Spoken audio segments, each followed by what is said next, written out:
गण गणपते नमः। श्री गणेश की वंदना कर दिन के स्वामी शनिदेव, श्री राम भक्त भाई हनुमान तथा उनके स्वामी श्री राम की आराधना कर, इष्ट देव का ध्यान कर, गुरुजनों को नमन कर अभिनंदन करते हैं आपका वरुण स्टोर द्वारा प्रस्तुत आज के दैनिक पंचांग। यह दैनिक पंचांग हम नित्य प्रस्तुत किया करते हैं और प्रतिदिन प्रस्तुत लघु पंचांग का यह बृहद रूप है। इसमें डेटा जो भी प्रयोग करते हैं वो दृढ़ पंचांग से दिए जाते हैं, छवि तथा ध्वनि गूगल से ली जाती है और यह प्रस्तुति आप तक यूट्यूब के माध्यम से, यूट्यूब के सौजन्य से हम सफलपूर्वक आप तक पहुंचा पाने में समर्थ होते हैं।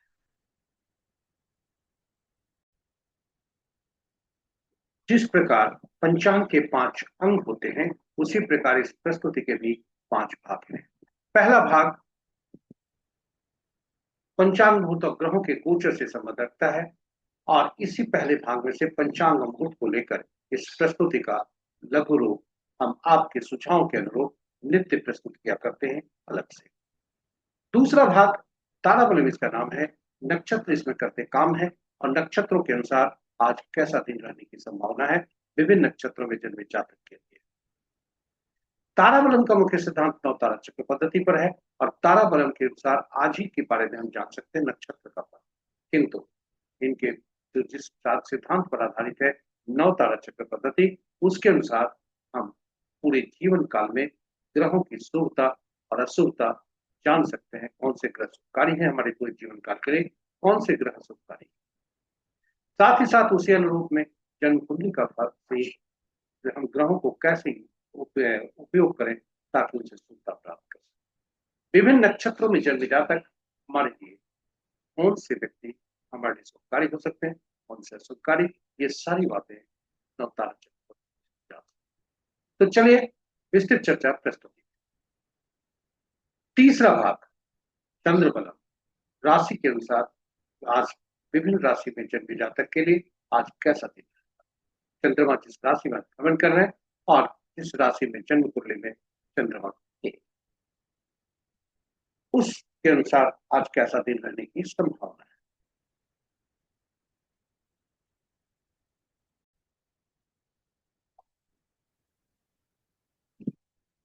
चौथा भाग चौघड़िया, एक प्रकार का मोह ज्योतिष, शुभ और अशुभ का दर्शाता है कोई भी कार्य करने में। जब भी हम कोई कार्य करते हैं उसमें शुभता चाहते हैं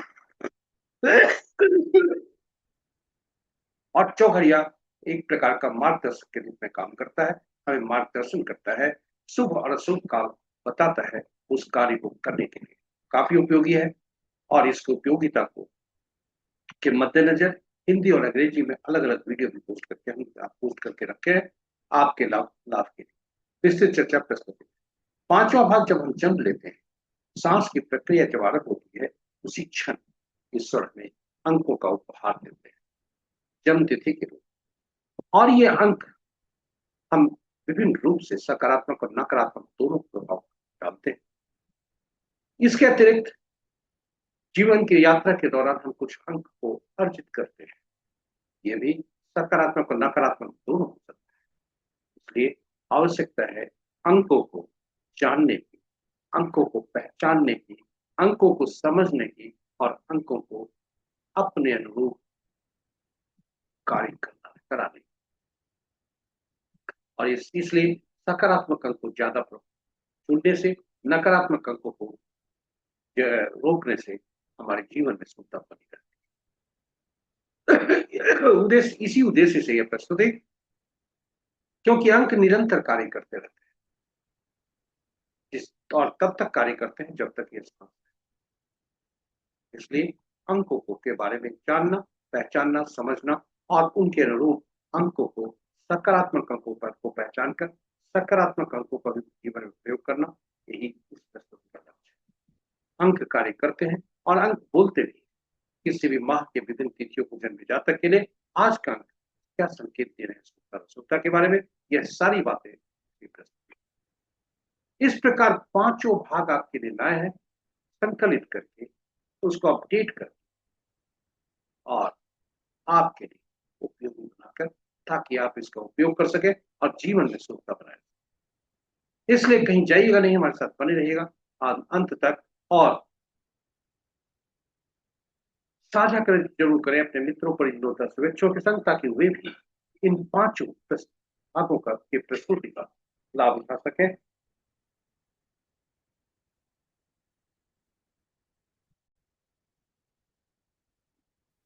इस प्रकार पांचों भागों के आपके लिए उपयोगी है, और आप साझा जरूर करें।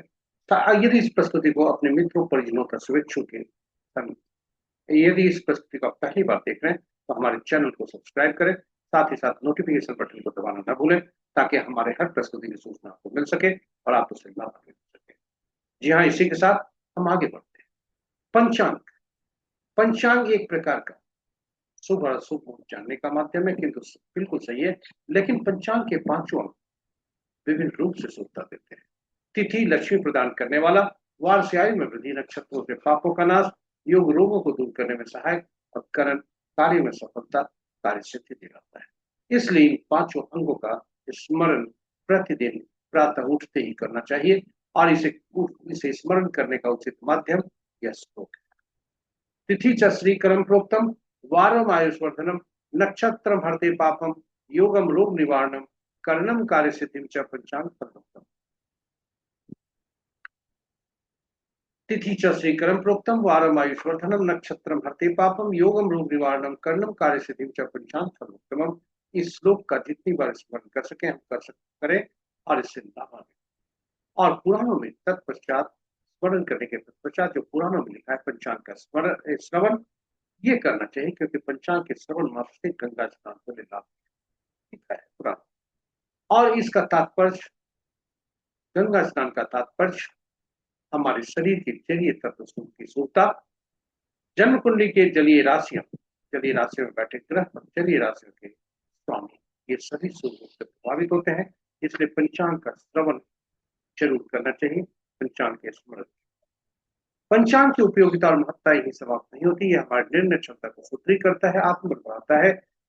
पंचांग प्रकृति और ब्रह्मांड की ऊर्जा के साथ संतुलन स्थापित करने में सहायक होता है, जिससे जीवन में शांति, समृद्धि और सकारात्मकता का संचार होता है। अतः पंचांग का अनुसरण करके हम अपने जीवन को अधिक सफल और समृद्ध। तो चलिए आइए पंचांग की महत्ता, इसकी उपयोगिता, जीवन में भूमिका को देखते हुए आइए हम सब प्रतिदिन पंचांग का स्मरण, श्रवण और अनुसरण करें, जीवन में शुद्धता बनाए रखें। साझा करें प्रस्तुति को अपने मित्रों, परिजनों तथा शुभेच्छुओं के संग, ताकि वे भी पंचांग का स्मरण, श्रवण और अनुसरण करके अपने जीवन में शुद्धता बनाए रखें। इसके साथ ही हम प्रस्तुति के मुख्य भाग में चलते हैं, और मुख्य भाग में चलने के क्रम में श्री राम का नामोच्चारण करते चलते हैं, और जहाँ श्री राम होते हैं वहीं भाई हनुमान। जय श्री राम। जय भाई हनुमान।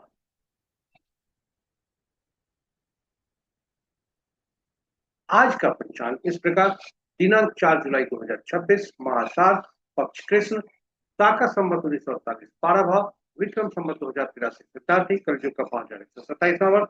आज का सूर्योदय 5:03 पर, सूर्यास्त 6:45, sunrise at 5:00 PM, sunset at 6:45 PM। और आज सूर्यदेव के पूर्वोत्तर स्थिति मध्यान्ह दिन के 11:54 पर, चंद्रोदय 9:44 रात्रि में, चंद्र 8:39 प्रातः। आज का दिशा पूर्व है, फिर भी इस दिशा में यात्रा करने को बाध्यता हुई। अदरक या उड़द की दाल का सेवन करके यात्रा में शुद्धता। पंचांग के पांचों अंग इस प्रकार, वार शनिवार, तिथि दिन के 12:39 तक चतुर्थी जो ऋता तिथि के अंतर्गत आता है, उसके पंचमी जो पूर्णा तिथि के अंतर्गत आता है, नक्षत्र अपराह्न 1:43 धनिष्ठा, उसके तत्विषा, योग अपराह्न 5:02 तक प्रीति, उसके बाद आयुष्मान, और करण दिन के 12:39 तक बालक, तत्पश्चात बालक, और देर रात्रि 1:09 तक बालक, फिर तैते। ये रहे हमारे पंचांग के पांचों अंग। महत्वपूर्ण मुहूर्त में जाने के पूर्व भोलेनाथ का वास देखते हैं, शुभता कैसी है, क्योंकि जो भोलेनाथ का वास के अनुसार, भोलेनाथ के वास के अनुसार रुद्राभिषेक का फल जाना जा सकता है। इसलिए भोलेनाथ का स्मरण करना है, भोलेनाथ का वास देखते हैं। जय भोलेनाथ। ओम नमः शिवाय।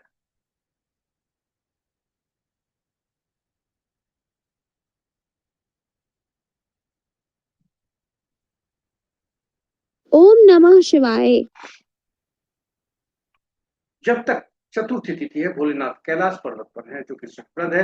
तत्पश्चात कृष्ण पक्ष पंचमी होती है, भोलेनाथ वृषारूढ़ नंदी पर सवार है, अभिष्ट सिद्धि के लिए काफी उपयोगी। इसलिए आज रुद्राभिषेक के लिए काफी भोलेनाथ स्तोत्र लेकर आया है। जय भोलेनाथ। ओम नमः शिवाय। ओम नमः शिवाय। महत्वपूर्ण मुहूर्त में जाने के पूर्व गीता की ये महत्वपूर्ण पंक्तियां काफी उपयोगी है। मनुष्य का अधिकार केवल कर्म पर है, फल पर नहीं। अतः जिम्मेदारी के साथ कर्म करने के लिए सबसे अनुकूल मुहूर्त का चुनाव करना ही हमारी पहली सफलता है। और अनुकूल मुहूर्त में कार्य आरंभ करने से मार्ग में आने वाली समस्त बाधाओं को हम सफलतापूर्वक और खुशी खुशी पार कर सकते हैं, जो मानव जीवन के हर चरण का अनिवार्य हिस्सा है। तो चलिए आइए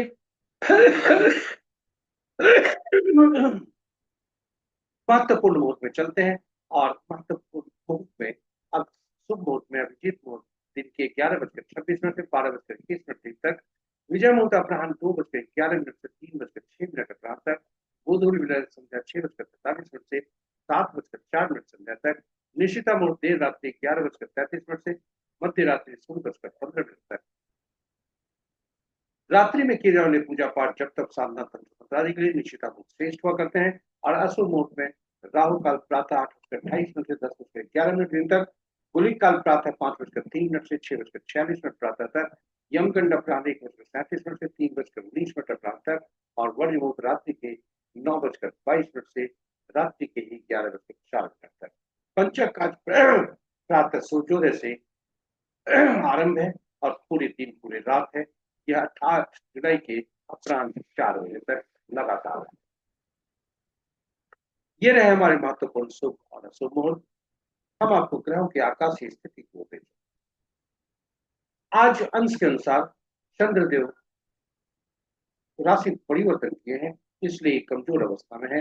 बुध देव बकरी और अस्त भी चल रहे हैं, साथ साथ अंश के अनुसार एक कमजोर अवस्था में है।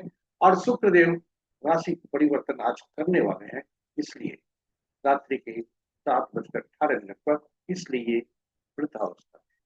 इस प्रकार मित्र राशि में 2 ग्रह, चतुर राशि में 3 ग्रह, सम राशि में 4 ग्रह और अपनी राशि में कोई ग्रह।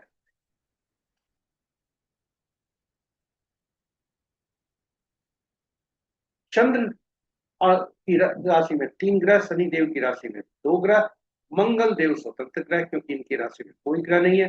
सूर्य और शेष सभी ग्रहों की राशियों में एक एक ग्रह। नक्षत्र के अनुसार ग्रहों की स्थिति को यदि देखा जाए तो मित्र नक्षत्र में 3 ग्रह, मित्र ग्रह के नक्षत्र में 3 ग्रह, शत्रु ग्रह के नक्षत्र में 1 ग्रह, सम ग्रह के नक्षत्र में 3 ग्रह और स्व नक्षत्र अपने ही नक्षत्र के ग्रह में 1 ग्रह है। ये है राहु और केतु।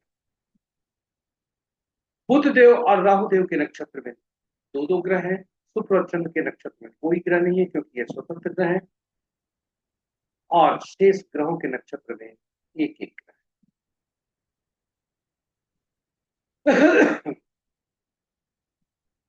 जी हाँ, और इसी के साथ हम आपको ले चल, आज शुक्रदेव का राशि परिवर्तन है और आपके समक्ष शनि ग्रहों की वक्रत्व तथा ग्रहों का नक्षत्र परिवर्तन आपके साथ।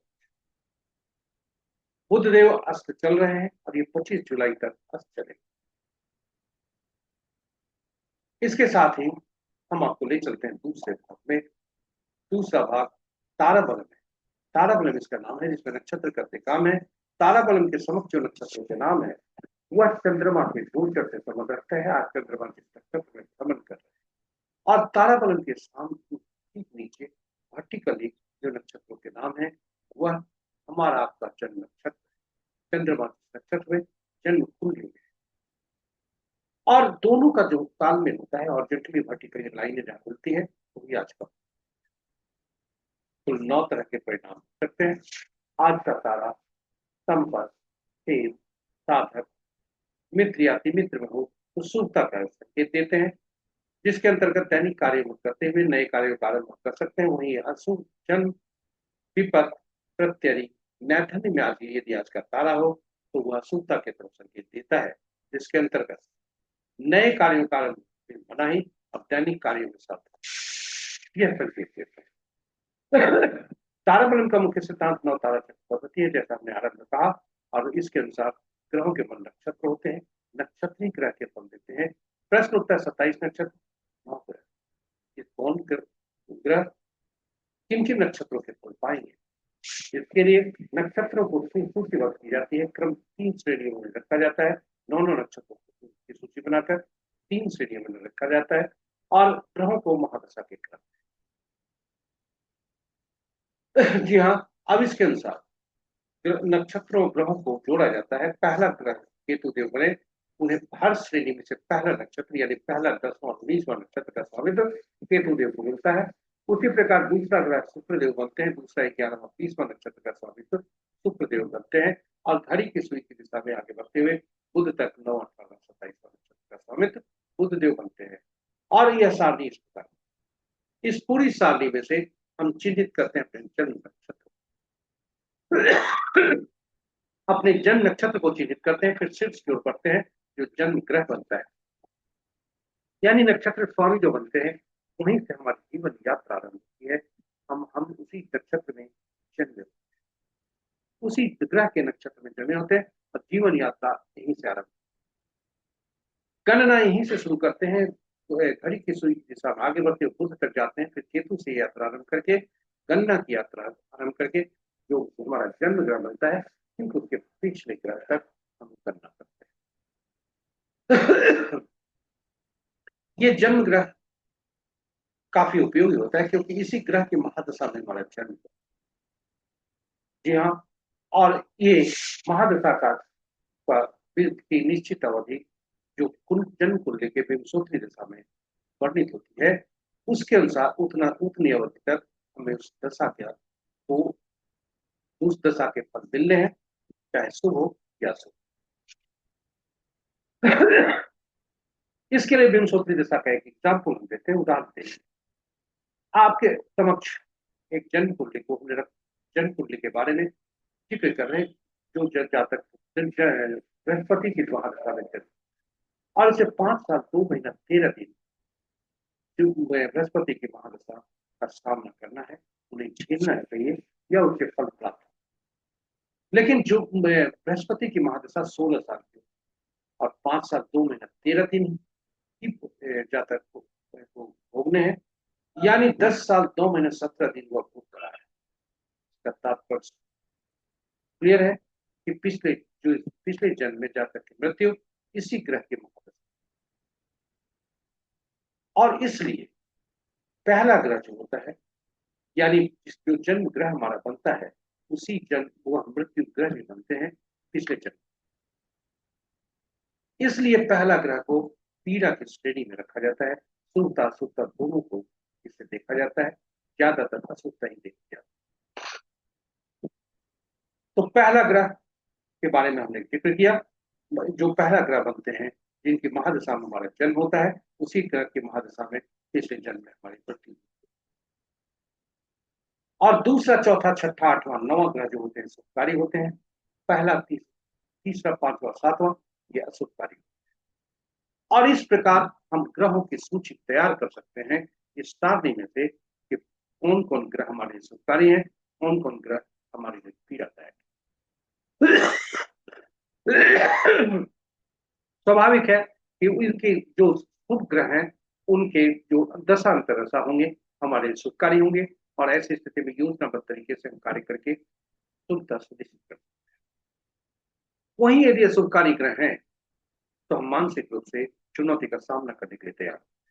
ठीक उसी प्रकार जन्म कुंडली में बैठे ग्रह से हम शुभ ग्रहों से यदि शुभ ग्रह जो हमारे हैं इसके अनुसार और शुभ ग्रह की स्थिति में है, तो शुभता सुनिश्चित करते हुए अब उसी तरह का कर्म करके शुभता सुनिश्चित कर सकते हैं। और साथ ही साथ विभिन्न नक्षत्र, शुभ ग्रह के नक्षत्र में जन्मे जातक हमारे लिए शुभकारी होंगे। शुभ ग्रह के नक्षत्र में जन्मे जातक हमारे लिए शुभकारी होंगे और अशुभ ग्रह के नक्षत्र में जन्मे जातक हमारे लिए पीड़ादायक होंगे।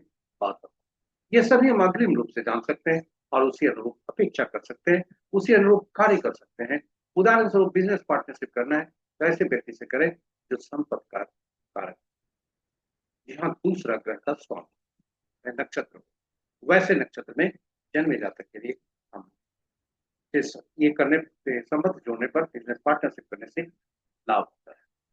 तो इस प्रकार पूरी प्रस्तुत नवतारा चक्र पद्धति अद्भुत पद्धति है और ये काफी उपयोगी पद्धति है पूरे जीवन काल के लिए। इसलिए इस पर अलग वीडियो में पोस्ट करके रखा है आपके लाभ के लिए। आप उसे देखें और उसी अनुरूप कार्य करें जीवन क्योंकि यह काफी काफी अद्भुत और सटीक पद्धति है। और यही वजह है कि इस प्रस्तुति में हमने भगवान राम, माँ सीता तथा पवन पुत्र भाई हनुमान की कुंडली की चर्चा की। तो चलिए अब आगे बढ़ते हैं। आपके सुझाव के अनुरूप ये संपत, क्षेम, साधक, मित्र या मित्र शुभ शुभ फल देते हैं और विपत, प्रत्यय और नैदन अशुभ फल देते हैं। किस प्रकार की शुभता और अशुभता ये देते हैं, इस सारणी आपके समक्ष शुभ तारे शुभ फलदायक संपत तारा, क्षेम तारा साधक तारा, मित्र तारा अति मित्र तारा और अशुभ तारा विपत तारा, प्रत्यय नैदन तारा। इन सभी की सूची आपके सूचना आपके उपयोग के लिए प्रस्तुत। और इसी के साथ हम तारा बलन पर वापस आते हैं। तारा बलन के अनुसार आज देखते हैं आज का नक्षत्र क्या फल है। जी हाँ, 1:43 अपराह्न तक चंद्रमा प्रविष्टा नक्षत्र में है, उसके बाद शतभिषा नक्षत्र में होते हैं। और आज यदि कहा जाए तो पुष्य, अनुराधा, उत्तरा भाद्रपद नक्षत्र में, साथ ही साथ अश्लेषा, ज्येष्ठा, रेवती नक्षत्र में जन्मे जातक के लिए आज थोड़ी सावधानी बरतने की जरूरत है क्योंकि उनके लिए आज के तारे दे रहे। वहीं यदि कहा जाए पुनर्वसु, विशाखा, पूर्व भाद्रपद नक्षत्र में जन्मे जातक के लिए सूतक, क्योंकि ये दोनों मित्र होते हैं इसलिए ये उपकारी है।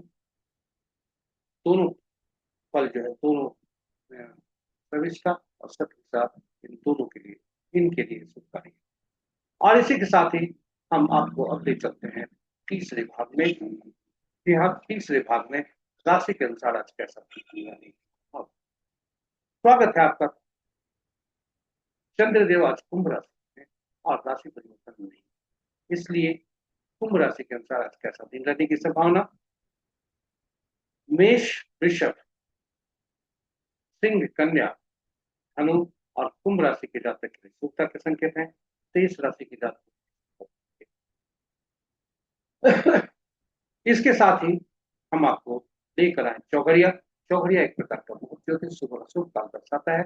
कोई भी कार्य करने के लिए इसका उपयोग किया जाता है, चाहे वो कार्य पूजा पाठ से संबंधित हो या पहली बार किए जाने वाले कार्य। और यदि कोई जातक उचित मुहूर्त नहीं देखना चाहता, नहीं देख पाया हो तो, लेकिन कार्य में शुभता तो चाहता है, इसलिए कम से कम चौघड़िया अवश्य देख,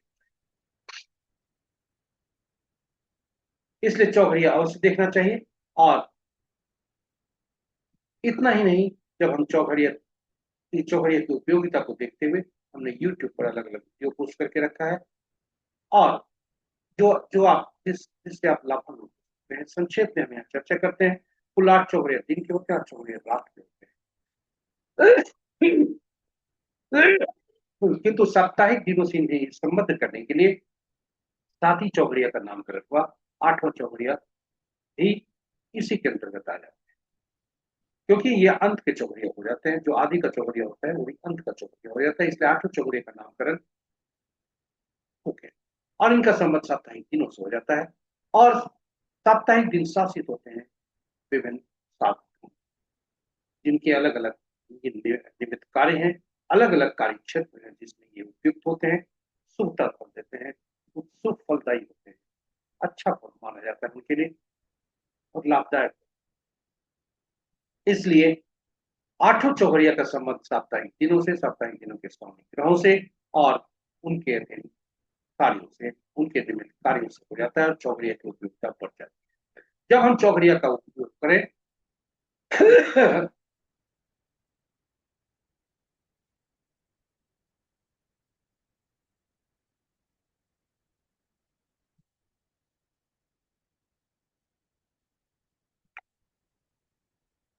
जब हम चौघड़िया का उपयोग करें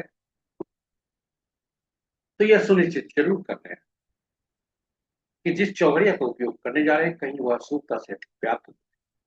दिन में 3 तरह की अशुभताएं होती है, राहु काल, काल बेला, वार बेला और रात्रि में काल रात्रि। इस दिन में सूर्यदेव का प्रभुत्व होता है, शनि देव इनसे नाराज रहते हैं, इसलिए शनि का चौघड़िया प्रतिदिन काल विलस से ग्रसित, और वही रात्रि चंद्रमा का प्रभुत्व, बुध देव नाराज, इसलिए बुध का चौघड़िया प्रति रात काल रात्रि से ग्रसित होता है। प्रति रात काल रात्रि से ग्रसित होता है, और रात्रि में अन्य कोई चौघड़िया सुखता से व्याप्त। शनिदेव का काल चौघड़िया, शनिदेव को एक पापी ग्रह के रूप में माना जाता है, इसलिए इसे कोई भी स्क्रीन के चौघड़िया में कोई भी शुभ कार्य नहीं करना चाहिए। ये काल के रूप में क्यों, फिर भी शनि कर्म और न्याय के देवता है, इसलिए सरकार के नियमों का पालन करते हुए न्यायपूर्ण ढंग से और ईमानदारी ढंग से धनोपार्जन किए जाने वाले हेतु धनोपार्जन हेतु की जाने वाली गतिविधियों के लिए शनिदेव काफी लाभदायक। मंगल देव पूर्ण और निष्कारी जरूर होते हैं, कोई शुभ कार्य नहीं करना चाहिए, लेकिन ये सब इसलिए युद्ध क्षेत्र में शत्रु को पराजित करने के लिए ये काफी उपयोगी। प्रश्न उठता है, शनिदेव या मंगल देव शत्रु बनता है युद्ध क्षेत्र के लिए, लेकिन आज के परिप्रेक्ष्य में हम देखें तो हर वर्ग के लोग आपस में अपने ही वर्ग के लोगों को पराजित करके आगे बढ़े, उनके लिए वे शत्रु हो। उदाहरण स्वरूप विद्यार्थी के लिए उनके सहपाठी, नौकरी पेशा के लिए उनके सहकर्मी, क्योंकि नौकरी पेशा वाले सब सहकर्मी जब तक अपने सहकर्मी को पराजित नहीं करेंगे तो नुकसान नहीं। उसी तरह विद्यार्थी कंपटीशन क्वालिफाई नहीं कर सकते यदि सहपाठी को वे पराजित कर। और हम ये भी कर सकते हैं कोर्ट केस से ज्यादा, और अंत में हमारा शरीर, यदि हम अपने रोगों को पराजित नहीं कर सकते तो फिर स्वस्थ नहीं रह सकते, या इसमें मंगल शुभकारी। आज का चौघड़िया देखते हैं, आज का चौघड़िया क्या कहता है। आज का दिन शनिवार का है, और शनिवार के दिन दिन आरंभ होता है शनि के चौघड़िया से, और शनि का चौघड़िया आप जानते हैं कि काल बिला से प्रतिदिन ग्रस्त, इसलिए आज का चौघड़िया आदि का चौघड़िया और अंत का चौघड़िया दोनों काल बिला से ग्रसित, और 8:28 से 10:11 तक रोग चौघड़िया राहु काल से ग्रसित, और लाभ चौघड़िया 1:37 से 3:19 तक वार ग्रसित। वहीं रात्रि का चौघड़िया लाभ चौघड़िया से आरंभ है, लाभ चौघड़िया से समाप्त है, और ये लाभ चौघड़िया रात्रि में काल रात्रि से ग्रसित होते हैं, ये दोनों चौघड़िया काल रात्रि। इसी के साथ हम आपको अंतिम पड़ाव पर दिया है 5वें भाग में अंकों को जानना, समझना, पहचानना और उन्हें सही ढंग से याद करके उपयोग करना यह नितांत आवश्यक है, क्योंकि अंकों के जीवन में हमारी अहम अंकों के हमारे जीवन में अहम भूमिका होती है, और ये अंक होते हैं 1 से 9 तक मात्र।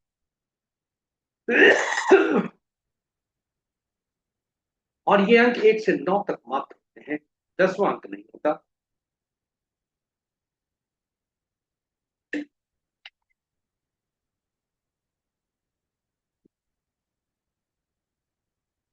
और 1 से 9 तक अंक में 5वां अंक काफी महत्वपूर्ण, क्योंकि यह अपने से पूर्व और बाद में आने वाले अंकों को संतुलित करता है, और ये सभी 1 से 9 तक के अंक शासित होते हैं ग्रहों से, जिनकी अलग अलग गुण तत्व ऊर्जा होती है जो इन अंकों में समाहित। इसलिए इन अंकों को उनके शासक ग्रहों के तत्व, गुण और ऊर्जा के आधार पर विभिन्न नामों से पुकारा जाता है, जिसकी सूची आपके समक्ष प्रस्तुत। जब हम जन्म लेते हैं, सांस की प्रक्रिया आरंभ होती है, उसी समय हमारा ईश्वर हमको उपहार में देते हैं तिथि, जन्म तिथि के रूप में, जिसमें तिथि, माह और वर्ष तिथि और माह 1 अंक का भी हो सकता है, 2 अंक का भी हो सकता है, वर्ष 4 अंक का। और ये सभी अंक जब भी 2 अंक या 2 से ज्यादा अंकों का समूह होता है, तो उसमें प्रयुक्त हुए सभी अंकों को जोड़कर एक अंक में परिवर्तित कर देते हैं, और इनको भी करते हैं।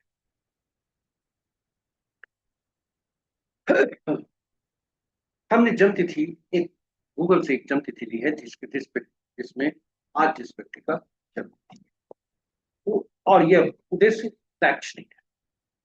यहाँ शैक्षणिक उद्देश्य से हमने जन्म तिथि ली है 4/7/1919। तिथि जो होता है हमारा आंतरिक व्यक्तित्व होता है और हम खुद होते हैं, इसलिए इसे मूलांक कहा जाता है। बोलचाल की भाषा में इसे ड्राइवर कहते हैं। तिथि माह और वर्ष एक कंडक्टर होता है, वाक्यांक होता है, और ये इसे बोलचाल की भाषा में कंडक्टर कहते हैं। और पूरा ज्योतिष इसी ड्राइवर और कंडक्टर को भूलता है। तिथि हमारा आंतरिक व्यक्तित्व, तिथि और माह मिलकर बाहरी व्यक्तित्व दर्शाते हैं, जिसे एटीट्यूड नंबर या अचीवमेंट नंबर कहा जाता है। अंक वर्ष के अंक को एकल अंक में परिवर्तित करके पुरुष के लिए 11 से उसमें घटाते हैं, महिला के लिए 4 उसमें जोड़ते हैं, और वह जो अंक बनता है एकल अंक, वह एंजल नंबर कहलाता है, ईश्वर द्वारा एक प्रदत्त एक लॉटरी। और यदि हमारी जन्मतिथि में 11, 22, 33 कहीं भी आते, चाहे तो तिथि माह या गणना में जहां भी उपयुक्त हो आते हो, तो वह मास्टर नंबर कहलाता है। काफी यह आत्मा से कभी अलग से इस प्रस्तुति पर चर्चा करेंगे। कार्मिक अंक होते हैं 13, 14, 16, 19। ये जहां भी आते हैं हमारे पूर्व जन्म के कर्मों को दर्शाता है, जिसके अंतर्गत हमने ऋण कर्म का ऋण कहें कि हमने ऋण को बनाया है, और इसे इस जन्म में ऋण को चुकता करना नितांत आवश्यक, नहीं तो परेशानियां बढ़। तो ये रहा मास्टर नंबर कार्मिक। जब हम जन्म लेते हैं तो ईश्वर द्वारा प्रदत्त जो अंक होते हैं जन्म के 9 अंक के होते हैं, और उस 9 अंक में ऐसा भी हो सकता है कि कुछ अंक नहीं हो, क्योंकि हर अंकों के अलग अलग गुण तत्व ऊर्जा होते हैं, इसलिए जो अंक अनुपलब्ध हैं उसके गुण तत्व ऊर्जा की कमी हमें पाई जाती है। साथ ही साथ कुछ अंक ऐसे भी होते हैं जो 2 बार से ज्यादा होते हैं, और वैसी स्थिति में वे अंक सकारात्मक होते में भी नकारात्मकता का प्रभाव डालते हैं। आइए अंकों को जाने समझे इस दो सूत्र। जातक का जो जन्म तिथि है उसमें उनका मूलांक 4 है, भाग्यांक।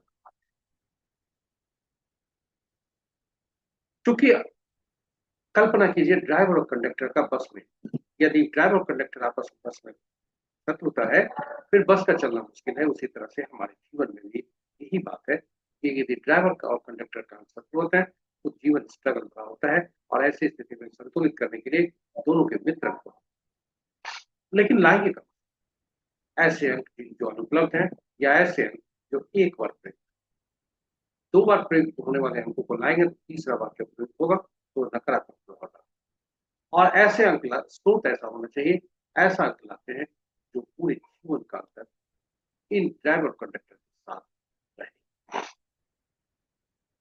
तो इस जातक का देखें, जब हम देखते हैं तो 2, 3, 6 ये 3 अंक ऐसे हैं जो इनके अनुपलब्ध अंक हैं। 4, 8, 5, 7 ऐसे अंक हैं जो एक बार प्रयुक्त।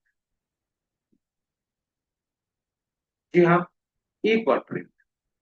अब प्रश्न उठता है तो ये अंकों का उपयोग इनको बैलेंस करने के लिए, ड्राइवर कंडक्टर को बैलेंस करने के लिए हम कर सकते हैं, और जीवन में इन अंकों का हम और प्रयोग कर सकते हैं, बशर्ते कि ये ड्राइवर कंडक्टर के सब।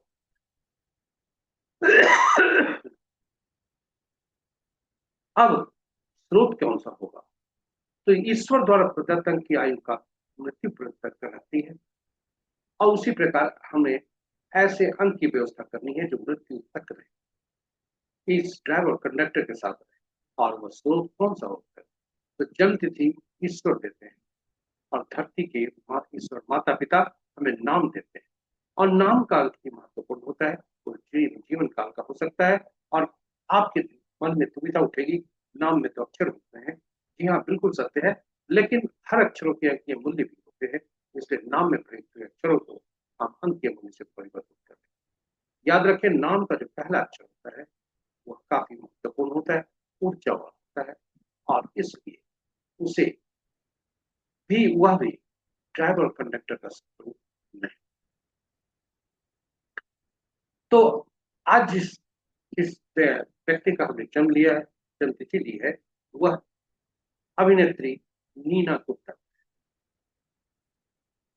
इनका जन्म 4 जुलाई 1959 को, और इनके भावल ज्यादा है, कॉन्सोनेंट कम है, जो कि शुभ। अब आइए, अंकों को हमने देखा किस तरह से नाम बदलेंगे। इनका नाम का पहला अक्षर पाश है, और नामांकित का 7 देता है।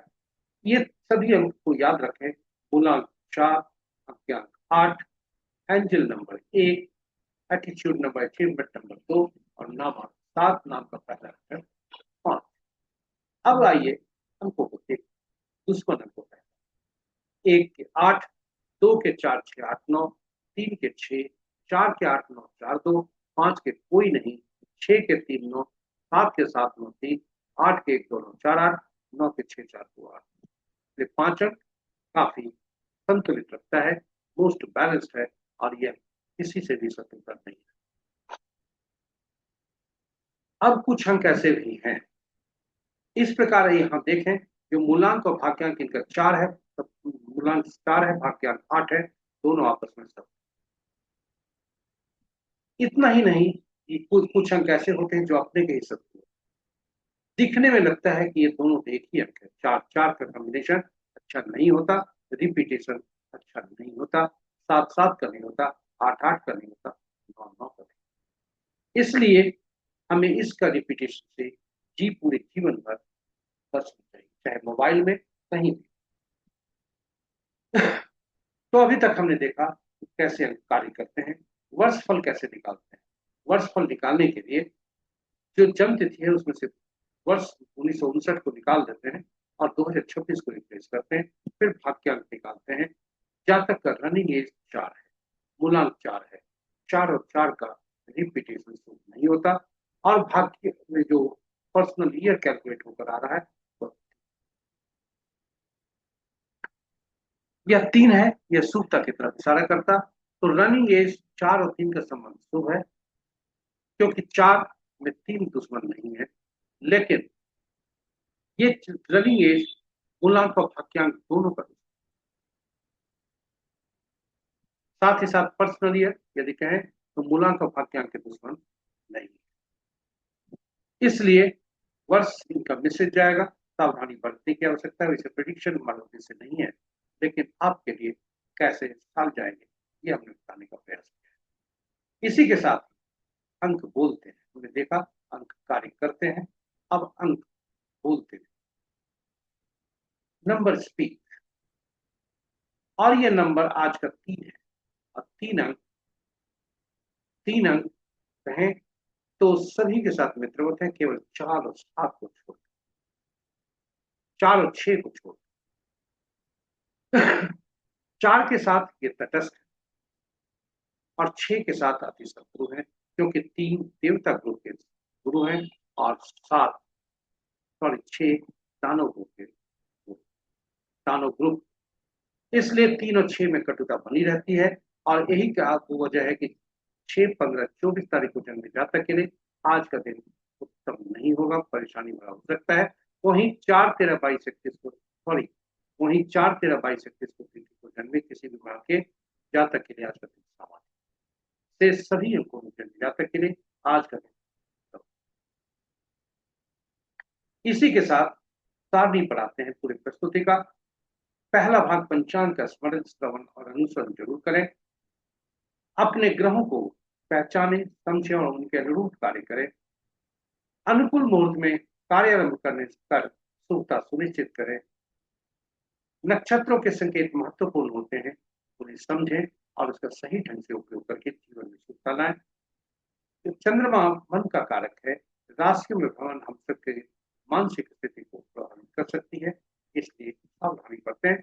और चौघड़िया का मार्गदर्शन हमारे लिए हितकारी है। और अंत में अंकों का को समझें, पहचाने, जाने, जीवन में सही अंकों का चयन कर सकारात्मकता सुनिश्चित करें। इसी के साथ ही हमारी प्रस्तुति यहाँ पर समाप्त होती है। हमारे साथ बने रहे इसके बहुत बहुत धन्यवाद। आशा करते हैं पूरी प्रस्तुति आपके लिए उपयोगी सिद्ध होगी। यदि जैसा आरंभ में कहा था, यदि इस प्रस्तुति का पहली बार देख रहे हैं और अभी तक अपने चैनल सब्सक्राइब नहीं किया है तो चैनल को सब्सक्राइब करें, साथ ही साथ नोटिफिकेशन बटन को दबाना न भूलें, ताकि प्रस्तुति की सूचना आपको मिल सके, आप उसे न भूलें। चैनल को साझा करें अपने मित्रों, परिजनों तथा शुभेच्छुओं के संग, ताकि वे भी लाभान्वित हो सकें और उनके लाभ में आप उन्हीं के। इसी के साथ ही आज की प्रस्तुति हम यहाँ पर समाप्त करें। इसके पूर्व आज देवता आज दिवस के देवता शनि देव।